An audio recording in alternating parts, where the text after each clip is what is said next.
and she's back for part 3. Another part of our coast is moving, and it's not an animal. Meteorologist Elisa Raffa giving us a little sneak peek into the moving marshes. Yeah, our coastal wetlands are actually moving. Yeah. How is that even possible? How do they move? So they're responding to the movement of salt and sea level rise. So our ocean is getting taller, and even some storms like Ian, when they pull in all that storm surge, that salt water makes it so far inland. So these marshes like salt, so they're following the salt and moving farther inland. But some of that salt is actually killing trees that don't like the salt. So it's like creating, they call them ghost forests because it looks just like skeletons of trees left behind. You can kind of see the transitions. I've seen that before. I didn't realize.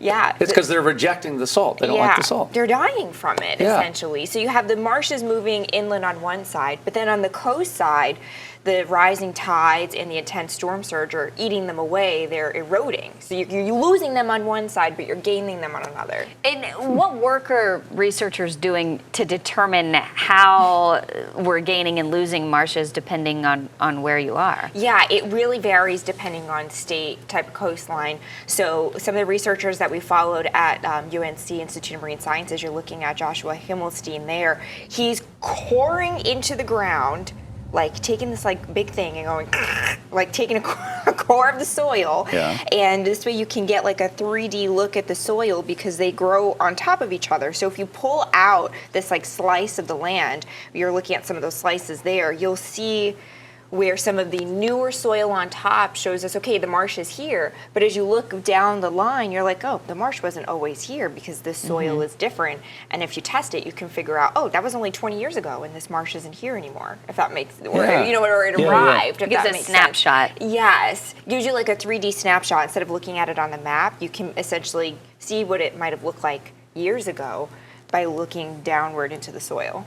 Interesting. Yeah. Well, other than the ecology and maybe the habitat for animals and birds and stuff, like why should we be interested or even concerned with marshes? Yeah, the marshes are so crucial to our homes on the coast. They act as like that bed to stop the wave action and the storm surge as it's coming in. So people who live on the coast need it.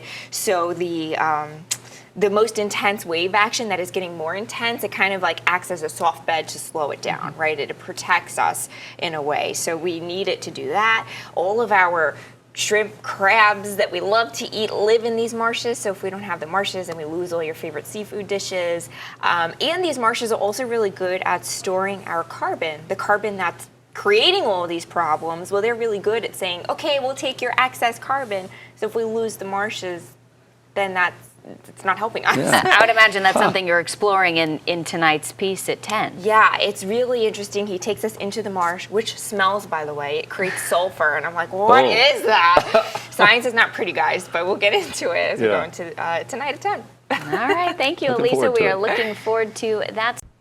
All right, well, a part of our coast is moving, and it's not an animal. Meteorologist Elisa Raffa continues our Carnivores on the Coast series, but we're talking about marshes on our coast. Land, land organisms are moving, and this is a natural process, but it's happening so much more rapidly because we are kind of speeding up this process. So how do we know that they're moving, and why do scientists think that they're actually moving? Yeah, so we know that they're moving inland because they're responding to sea level rise and salt. They like salty water, and the salty water is able to stretch its legs farther inland because the ocean is taller, so it makes its way farther inland during like high tides and even during storms like Ian when that storm surge comes in.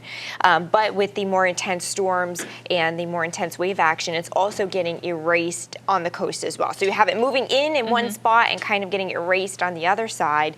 And they're actually like diving deep into the soil to try to figure this out. Yeah, so I mean, that was my main question. You can, you know, if you live on the coast, you might be able to tell from the naked eye, oh, it looks like it kind of grew a little bit. It looks different. But for most people, you know, we have to quantify that and measure that. So how do the researchers actually prove this? So they're literally coring into the soil, like sticking this thing in and coring out of it, and then they're able to get like a profile to see how the soil is changing. Okay. It might be tough to wrap your head around, so I'm gonna let Joshua Himmelstein, he is a coastal geologist, he's gonna show you what I'm talking about. So if you have a really high rate of sea level rise and the marsh can't build elevation, as fast as the sea levels are rising. So suddenly the water is just here all the time. Right. And this is totally submerged. All the plants here will die off in a matter of like a year or so, just being submerged all the time.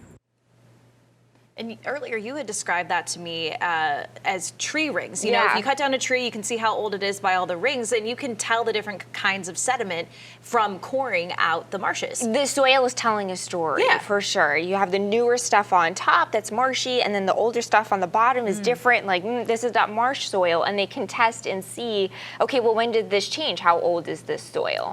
And the big question is, why should we care about this? It could actually impact economies and even the food that we eat. The fish that we love to eat, shrimps, clams, all those things live in these marshes when they're babies. And just like people, you got to raise them right so you can have successful adults, right? Same thing with the shrimp and the crabs that we love to eat. So it's huge for our fisheries economy, huge for the homes on our coast, and we dive into all of it tonight at 10.